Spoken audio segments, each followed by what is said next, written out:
Welcome back, friends, to The Pulse. I am David Harris Jr. Well, Kamala Harris has released a tax plan that is guaranteed to crash the economy. According to her campaign, Comrade Kamala will increase the capital gains tax rate from 20% to 28%, and she wants to tax unrealized gains, which are currently not taxed at all, at a rate of 25%. Friends, that's money you haven't even made yet, getting seized by the government. No wonder we call her Comrade. She's also calling for higher income and corporate taxes. So what would it mean for your life and the country if these dangerous ideas became law? Joining me now is the author of Experiencing the American Dream, How to Invest Your Time, Energy, and Money to Create an Extraordinary Life, Mark Matson. Mark, thank you so much for joining me this evening. Give us your overview.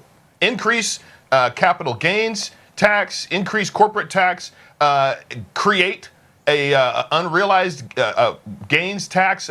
Just spell it out for us. What is all this? What would it all mean to average Americans and to our economy if Kamala Harris was to get into the Oval Office and actually sign these bills into law? Well, I think it'd be a disaster for the American dream. I think Kamala Harris's presidency is the greatest threat to the American dream, as most people know it. It's more like the communist dream. It is an all-out attack on capital.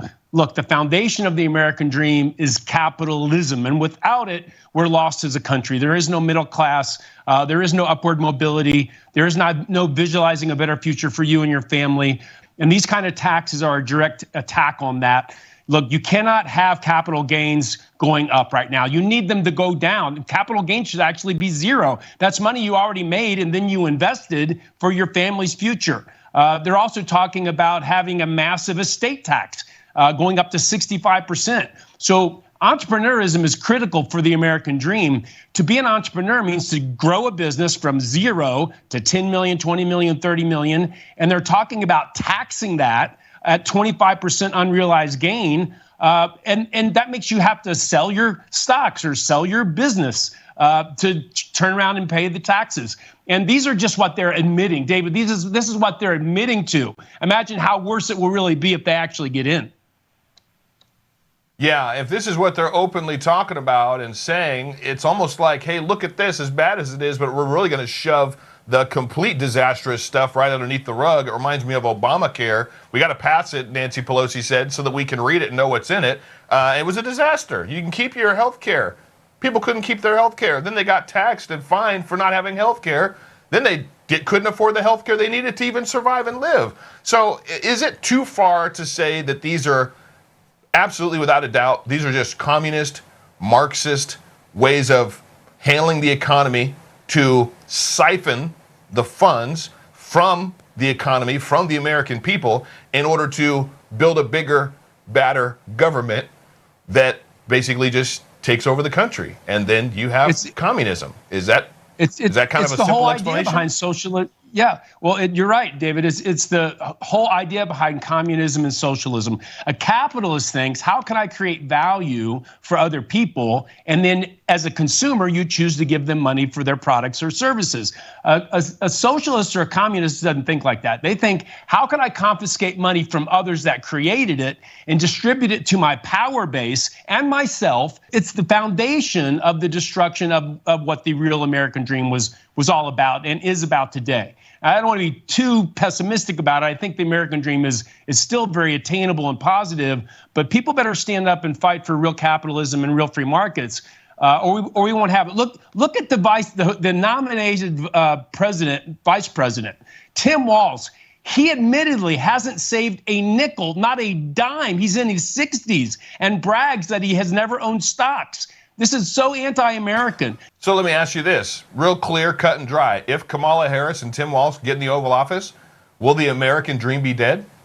I don't think it'll be dead, and here's why. Because you still got to take the Senate, you got to take Congress, and you got to take the Supreme Court, and they're nowhere near that right now. So I think there'll be a stop on the power. The founding fathers were genius in that respect.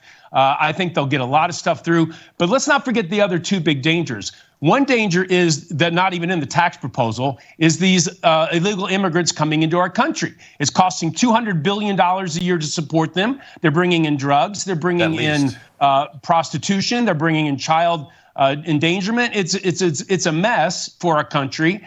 And then you've got two wars right now. And is Kamala Harris going to stop those wars? I think Putin even said today that he hoped that Kamala Harris would be president. I don't think that's a good sign for her or for America. No, I think he really, I think is any other dictator that would love to take over this beautiful country of ours. We've got a lot of amazing, I mean, this is a piece of heaven here on earth. I think there's a lot of other evil dictators that would love to take this country over, and Kamala Harris is the perfect puppet, I think, to allow that to happen. Mark Matson, thank you so much, brother. Final 15 seconds. So if Trump gets in office, what will happen with the economy? Well, I think you'll see it to be revived and start to grow again because he actually understands what capitalism is. He knows that the best place for money is in the hands of the innovators and the entrepreneurs and the job creators, not in the hands of government. He can't be controlled by the establishment. That's why they hate him. One of the best things you can do for your American dream, fight hard for it, envision your future, invest in your children so that they understand the American dream, and vote for Donald Trump if you want the American dream to live. And where can everybody get your book, Experiencing the American Dream, How to Invest Your Time, Energy, and Money to Create an Extraordinary Life? Where can they get that? They can get that on Amazon, Goodreads, or Barnes & Noble. Most people just grab it on Amazon. All right, brother. Sounds good. I think it sounds like an amazing read. I'm going to get one myself. Thank you so much, Mark Matson, for joining us this evening. Appreciate you. Thanks, David. My pleasure.